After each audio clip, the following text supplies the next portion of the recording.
अस्सलाम वालेकुम जी, आपका होस्ट सईद अंगलियात आपकी खिदमत हाजिर हमारा यूट्यूब और फेसबुक चैनल ये है पाकिस्तान देखना। लाखों करोड़ों दुरूद सलाम हज़रत मोहम्मद मुस्तफ़ा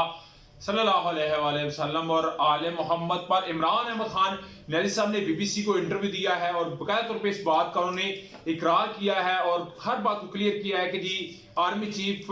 आसिम मुनीर साहब से मुलाकात ना मैंने करने का किसी को पैगाम पहुंचाया है, ना किसी एस्टैब्लिशमेंट के जराये के जरिए, ना मैंने सदर आरिफ हुसैन अलवी साहब के जरिए पैगाम पहुंचाया। तो ये इमरान खान साहब ने एक बड़ी, इससे पहले फवाद चौधरी साहब भी बयान दे चुके हैं इसी तरह के, हमने कोई बात नहीं की, मगर इमरान खान साहब ने ये बात कही है, इसके मतलब हमने डिस्कस करना है। उसके अलावा इमरान खान साहब ने कहा जी कि मैं किसी सूरत भी जो शहबाज शरीफ साहब है उनके साथ मिलके बैठने के लिए तैयार नहीं हूं, बिल्कुल हरगिज ये सवाल हो ही नहीं सकता, क्योंकि इसके मतलब ना हम अपने अगले वीलॉग में आपके साथ काफी कुछ डिस्कस करेंगे, क्योंकि अभी का जो वीलॉग है वो बड़ा इंपॉर्टेंट होने जा रहा है, क्योंकि इसके अंदर ना बड़ी सारी चीजें हैं। आप जानते हैं कि पाकिस्तान तहरीक इंसाफ के ऊपर कल जिस तरह एक क्रैकडाउन हुआ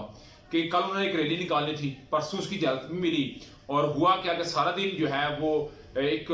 तमाशा सा लगा रहा कि सुबह सिक्योरिटी का थ्रेट होता है, फिर दफा 144 का नफाज होता है, फिर गिरफ्तारियां होती हैं। गिरफ्तारियों के अंदर नया पाकिस्तान चैनल के ओनर हुसनैन रफीक साहब को भी गिरफ्तार कर लिया जाता है, उसकी भी मैंने आपको अपडेट देनी है। अभी होता क्या है, हमारे साहब ये मामला लेके लाहौर हाई कोर्ट चले जाते हैं और मैंने कल आपको बता दिया था ये मामला लाहौर हाई कोर्ट में जाएगा, अदालतों की नजर होगा, क्योंकि इस वक्त मुल्क की तकदीर का फैसला सिर्फ अदालतें ही कर सकती हैं। ये तो बात डन हो चुकी है। तो जी हमारे साहब की रिपोर्ट को जो दरखास्त थी उसको निपटाया है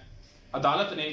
और एडिशनल जो सेक्रेटरी दाखिला है उन्होंने बकाया तौर के ऊपर अदालत को यह आगाह कर दिया कि हमने दफा 144 का नफाज खत्म कर दिया है पंजाब के अंदर से। कल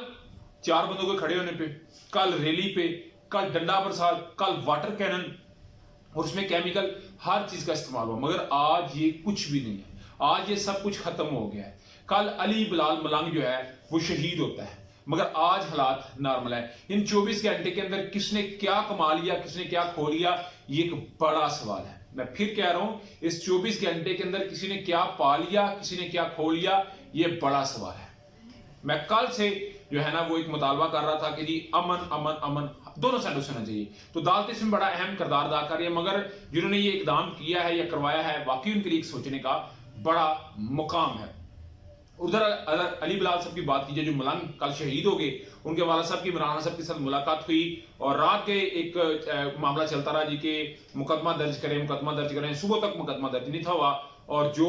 हसन न्याजी साहब हैं इमरान खान साहब के भांजे, उन्होंने कहा जी हम अदालत के जरिए मुकदमा दर्ज करेंगे। अभी हुआ क्या, अभी पुलिस ने उनकी दाद तो सुनी, उस दाद के अंदर FIR भी दर्ज की और इस FIR में पाकिस्तान तहरीक इंसाफ जो मुद्दई बन के गई थी, जिनका बंदा अपना शहीद हुआ है, उनके खिलाफ पर्चा काट दिया है और पुलिस खुद मुद्दई बन गई है, यानी कि DSP उसके मुद्दई बन गया। वजीराबाद केस जो इमरान खान साहब के ऊपर असैसिनेशन अटेम्प्ट हुई थी, कातलाना हमला हुआ था, उसका अभी तक केस इसलिए नहीं आगे हो सका, आगे इसलिए नहीं बढ़ सका कि पुलिस इसमें मुद्दई है। और आपने एक बात याद रखनी है, जिस केस में पुलिस मुद्दई हो जाए वो केस फिर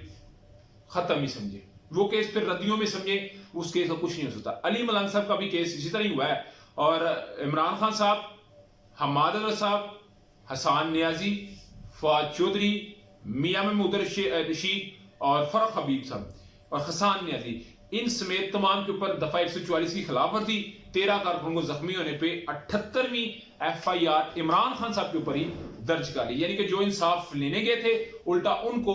FIR का तोहफा देके भेज दिया गया। यानी कि जो मैंने आपको बताया ना कि तमाम तरीके से इमरान खान को कंट्रोल किया जा रहा है, मगर इमरान खान साहब इनके काबू में नहीं आ रहे और इमरान खान साहब जो हैं वो उल्टा इनको वो कंट्रोल करने के लिए ये FIR दर्ज करते जा रहे हैं, मगर इन्हें सुबकी का सामना होगा। मगर बड़ा सवाल है, निगरान गवर्नमेंट का जो इस वक्त सेटअप है वो इस वक्त हुक्मरान गवर्नमेंट बन चुकी है। कल हामिद मीर साहब के भाई ने जिस तरह करबला कह दिया जी 25 में को क्या बड़ा हो गया था, वो करबला हो गई थी, कोई शहीद हुआ हो, कोई जख्मी हुआ हो, कोई हलाक हुआ हो, तो वो खुल कर दिखाया गया कि ये देखें आप आमिर मीर साहब उस वक्त किधर थे। हालांकि ये बातें आमिर मीर साहब की करने वाली नहीं है। काशिफ बासी साहब ने कहा कि साथ ही उन्होंने कहा जी PSL खत्म होने देने उसके बाद कर ले, हर बंदे का हक है। तो जब उनसे पूछा गया कि आप फिर ये करेंगे, तो आमिर मीर साहब ने कहा बिल्कुल जी, इसके बाद फिर हम ऐसा करेंगे। ये हुक्मरान हुकूमत नहीं कह रही, ये निगरान कह रही है। अगर हुक्मरान हो तो फिर सोचे क्या तरफलाट मच सकता है। मगर सवाल तो इंशाल्लाह ताला होगा। उधर जी इमरान खान साहब की जो तकरीर थी उसको लाहौर हाई कोर्ट में चैलेंज किया गया था। जस्टिस शम्स महमूद मिर्जा साहब ने महफूज फैसला भी सुनाया नहीं है अभी तक, जैसे मैं भी लग कर रहा हूँ फैसला महफूज है, मगर उनकी वर्डिंग से ये लग रहा था कि फैसला पीटीआई के हक में। इमरान खान साहब को टीवी रात को नशर करेंगे क्योंकि उसके अलावा उनके पास कोई चूरन बेचने के लिए है ही नहीं। तो उसमें उन्होंने कहा जी कि ज़ादिए हक राय का हर एक को हक है, हर एक को ज़ादिए हक हासिल है, वो बोल सकता है, पैमरा को इसका कोई इख्तियार नहीं कि किसी को रोक सके। हालांकि इस्लामाबाद हाई कोर्ट भी ये बात बरमला तौर पे कह चुकी है, मगर इनको इसमें भी सुप्पी का सामना हो सकता है। उधर अगर बात की जाए तो पैमरा ने तमाम मीडिया हाउसेस को, तमाम टॉक शोज के ऊपर जजिस के कंडक्ट के ऊपर बात करने से मना कर दिया है, रोक दिया है कि कोई ऐसा काम नहीं करेगा। तो इसमें जो सबसे बड़ी सुबकी हुई है, जो सबसे बड़ा मुगी खानी पड़ी है, वो खानी पड़ी है मरियम नवाज साहबा को, जो बड़ी बड़ी स्लाइडों पे, जो बड़े बड़े टीवियों पे, जो बड़े बड़े जलसों के अंदर, जलसा तो उनका बड़ा नहीं होता, छोटी छोटी जलसी होती है, फिर उसमें झूले भी चोरी हो जाते हैं, दरख्त भी कट जाते हैं, तो उनके अंदर जो उनका एक चूरन बिकता था वो भी बिकेगा नहीं, क्योंकि उनको एक बड़ा सरप्राइज जो है वो पैमरा ने दिया है कि आप इनके ऊपर बात नहीं कर सकते। तो ये डेफिनेटली मैं समझता एक अच्छा इक़दाम है, अच्छा स्टेप है, क्योंकि जजिस के ऊपर आप डिस्कस करेंगे तो एक रियासती इदारा है, तो जब जजिस को आप डिस्कस करेंगे तो फिर डेफिनेटली वो हर एक को डिस्कस कर सकते हैं। तो ये बड़ी ही अपडेट थी जो मैंने आप तक शेयर की। मेरी एंड वाली जो रिपोर्ट है हसनैन रफीक साहब, इस वक्त जो मेरे पास इतलात है, जो मेरी अभी बात हुई है उसमें यही है कि उनको, क्योंकि उनके ऊपर FIR थी तो उनको अभी कचहरी लेके जाया जा रहा है और उधर जमानत की दरखास्त दी जाएगी और आज इंशाल्लाह ताला उनकी जमानत भी हो जाएगी और कुछ ही वक्त के बाद वो रिहा भी हो जाएंगे इंशाल्लाह ताला। तो उसको भी आप जी इंशाल्लाह ताला आप तक लाजमी शेयर करेंगे। मगर अभी तक का व्लॉग, अभी तक के अपडेट थी, व्लॉग वीडियो पसंद है तो चैनल को लाइक सब्सक्राइब अपने दोस्तों से शेयर कर लीजिए। नेक्स्ट वीडियो के लिए होस्ट को इजाजत दिया, अल्लाह का हम अस्सलाम वालेकुम।